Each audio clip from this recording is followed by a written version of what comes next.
गंगा और उसकी सहायक नदियों को प्रदूषण से मुक्त करने के लिए भारत सरकार ने 2014 में चलाया था। 2014 में इस मिशन की शुरुआत हुई जब नदियों को, विशेषतः गंगा को बहुत अधिक प्रदूषित होते हुए देखा तो सरकार ने ये निर्णय लिया कि जो नदियां हैं वो हमारे जीवन के अस्तित्व को बनाए रखने के लिए अत्यंत आवश्यक हैं, तो नदियों को प्रदूषण मुक्त किया जाना चाहिए। तो ये मिशन 2014 से निरंतर चल रहा है। एक गंगा मंत्रालय भी है, नदियों के संरक्षण के लिए मंत्रालय है। उसके तत्वावधान में इस वर्ष 5 जनवरी से और 31 जनवरी तक पूरे प्रदेश में नमामि गंगे परियोजना के अंतर्गत गंगा और उसकी सहयोगी नदियां, जो नदियां कहीं ना कहीं से निकल करके और गंगा में जाकर के गिरती हैं, उन नदियों को भी स्वच्छ और शुद्ध प्रदूषण मुक्त बनाने का एक प्रयास, एक अभियान जन जागरूकता के रूप में लिया जा रहा है। आप जानते हैं ये बड़ा मिशन है, बड़ा कार्यक्रम है। गंगा पहले की तुलना में कुछ साफ हुई है, लेकिन अभी भी जिस स्तर को उसके प्रदूषण से मुक्त होने के लिए हमें पाना चाहिए, अभी हम वहां नहीं पहुंच सके।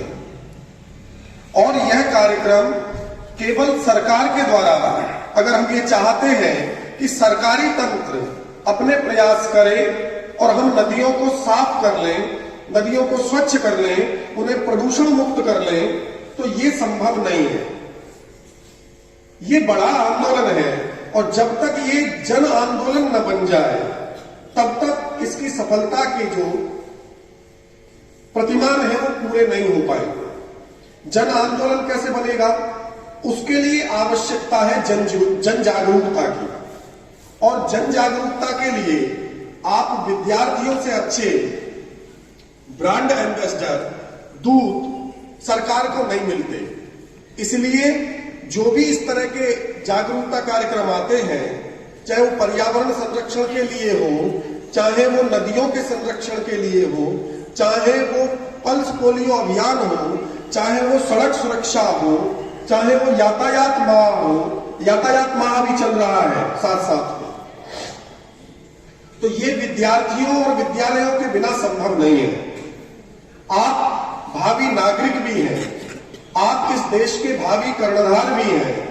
यदि आपके मन में अपनी नदियों, अपने पर्यावरण के प्रति जागरूकता आ जाएगी, तो ये एक ऐसा कार्य होगा जो बिना सरकारी प्रयासों के भी हम अपने लक्ष्य की प्राप्ति करने में सफल हो सकेंगे। तो आज से प्रारंभ करके और आगे आने वाली 31 तारीख तक, 31 जनवरी तक इस आयोजन के अंतर्गत बहुत सारे कार्यक्रम विद्यालय में होंगे। विद्यालय से बाहर भी हम बच्चों को ले जाएंगे। अलग अलग डेट्स हमने उसके आधार पर निर्धारित कर दी है। प्यारे बच्चों, नदियों का हमारे जीवन में बहुत महत्व है। नदियां सबसे बड़े परोपकारी के रूप में कही जाती हैं। जब जब परोपकारियों की गणना कहीं होती है, जब जब परोपकार करने वाले लोगों की चर्चा कहीं होती है, तो वहां वृक्षों का, नदियों का, बादलों का, पर्वतों का, इन सब का जिक्र आता है। एक दोहा आपने सुना होगा, वृक्ष कबहु नहीं फल भखे, नदी न संचय नीर, परमारथ के कारणे साधुन धरा शरीर। मतलब क्या हुआ? वृक्ष अपने फल स्वयं नहीं खाते और नदियां भी अपना जल स्वयं नहीं पीती, बल्कि ये सब परमार्थ के लिए, परोपकार के लिए अपना शरीर धारण करते हैं। इसी बात को, नदियों के महत्व को संस्कृत में कहा गया, पिबन्ति नद्यः स्वयमेव नाम्भः। स्वयं न खादन्ति फलानि वृक्षा धाराधरः वर्षति नात्म हेतु परोपकाराय सताम विभूतयः पिबन्ति नद्यां स्वयमेव नाम्भः। वही अर्थ है जो हिंदी वाले दोहे का था, नदियां अपना जल स्वयं नहीं पीती। पिबन्ति नद्यां स्वयमेव नाम्भः स्वयं न खादन्ति फलानि वृक्षा, वृक्ष भी अपने फल स्वयं नहीं खाते। एक और बात है, जब वृक्ष फलवान होते हैं तो वो झुक जाते हैं।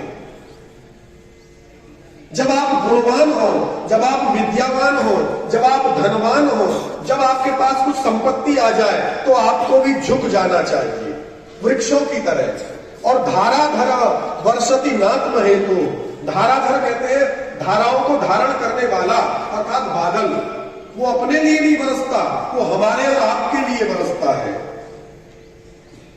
परोपकाराय सताम विभूतयः, सज्जनों की जो विभूतियां होती हैं वो परोपकार के लिए होती हैं। हमारे लिए ये नदियां, और हमारे यहां तो एक गीत भी आपने सुना होगा, उस गीत की कुछ पंक्तियां हैं। इतना आदर,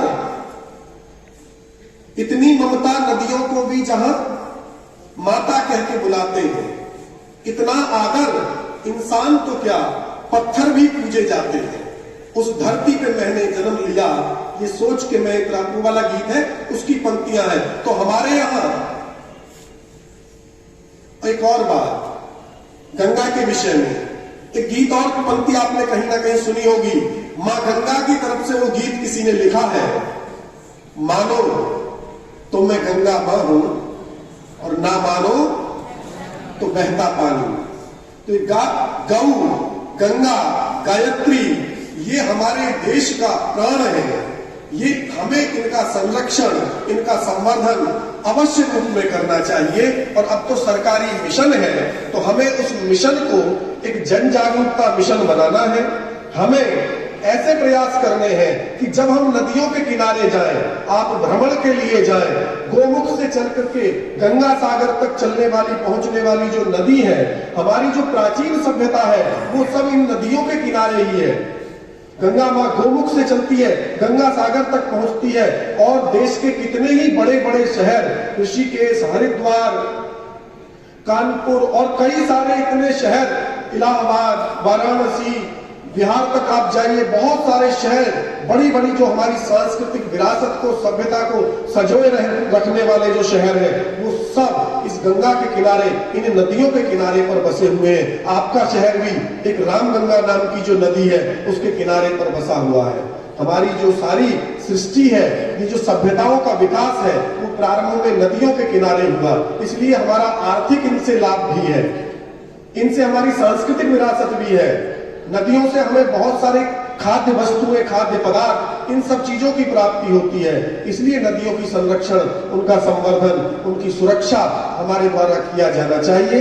आज का उद्देश्य असेंबली पर इतना ही कार्यक्रम का था कि आपको ये सूचना दी जानी थी कि ये कार्यक्रम हम 1 माह बराबर लगातार चलेगा। तो इसके अंतर्गत विभिन्न कार्यक्रम होंगे, जिनमें कुछ आउटिंग भी होंगी, हम बच्चों को बाहर लेकर के गंगा पर भी जाएंगे, और कई सारे कार्यक्रम होंगे, गंगा शपथ होगी। और आज से इस कार्यक्रम का शुभारंभ है। आप अपने अपने घर जाएं, अपने जीवन में इस नदियों के महत्व को समझें और अपने लोगों को समझाएं कि हम जब भी कभी नदियों के किनारे, पवित्र नदियों के किनारे स्नान आदि के लिए जाएं, तो हम कोई कूड़ा कचरा, कोई करकट, कोई ऐसा सामग्री नदियों में न बहाएं जिससे नदियों का जल प्रदूषित हो। बहुत बहुत धन्यवाद।